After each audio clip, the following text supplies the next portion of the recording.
નમસ્કાર દર્શક મિત્રો, ધ લોકસત્તા શોમાં આપનું સ્વાગત છે। દેશના સંસદમાં રાજનીતિ જોરશોરથી થઈ રહી છે। તેવામાં કોંગ્રેસ સાંસદ પ્રિયંકા ગાંધીની બેગ હાલ ચર્ચામાં છે। તે સતત નવી બેગ લઈને સંસદ પહોંચે છે। ક્યારેક અદાણી તો ક્યારેક પેલેસ્ટાઇન તો ક્યારેક બાંગ્લાદેશ લખેલી બેગના કારણે તેઓ અવારનવાર ચર્ચામાં રહે છે, જેની ખૂબ ચર્ચાઓ થઈ રહી છે। ત્યારે હવે આ પગલે ભાજપના સાંસદ પણ ચાલ્યા હોવાનું સામે આવી રહ્યું છે।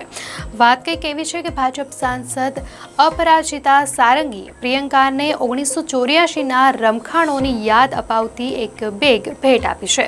આ બેગ પર 1984 લખેલું હતું અને આ બેગ 1984ના ભયાનક રમખાણોના અનુભવોને તાજો કરી રહી હતી। જ્યારે અપરાજિતા આ બેગને પ્રિયંકાની તરફ લંબાવી હતી ત્યારે પ્રિયંકાએ તેને સ્વીકારી અને પોતાની પાસે રાખી। 1984માં દિલ્હીમાં થયેલા રમખાણોમાં ઘણા લોકો માર્યા ગયા હતા અને આ બેગ પહેલી નજરે તે ભયાનક યાત્રાનું સ્મરણ કરાવતી હોય તેવું લાગી રહ્યું છે। તો કોંગ્રેસ સાંસદ પ્રિયંકા ગાંધીના બેગ પર કેન્દ્રીય મંત્રી જયંત ચૌધરીએ પણ મજાક કરી।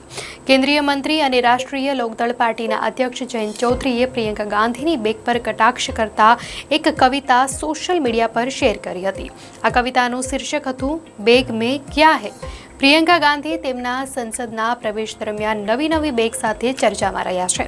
ત્યારે આજે જ્યારે અપરાજિતા સારંગીએ પ્રિયંકાને 1984ના રમખાણોની યાદ અપાવતી બેગ ભેટ આપી ત્યારે આ પણ ચર્ચાનો મુદ્દો બની ગયો।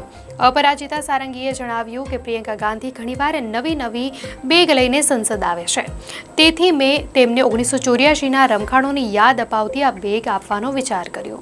આ બેગ 1984ના દંગાની યાદ અપાવે છે। તો બીજી તરફ યુપીના મુખ્યમંત્રી યોગી આદિત્યનાથે પ્રિયંકા ગાંધીની ઝાટકણી કાઢી હતી।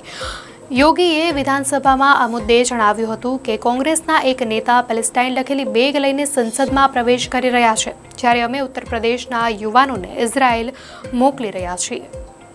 દર્શક મિત્રો, આ અંગે આપની શું પ્રતિક્રિયા છે, ચોક્કસથી જણાવશો।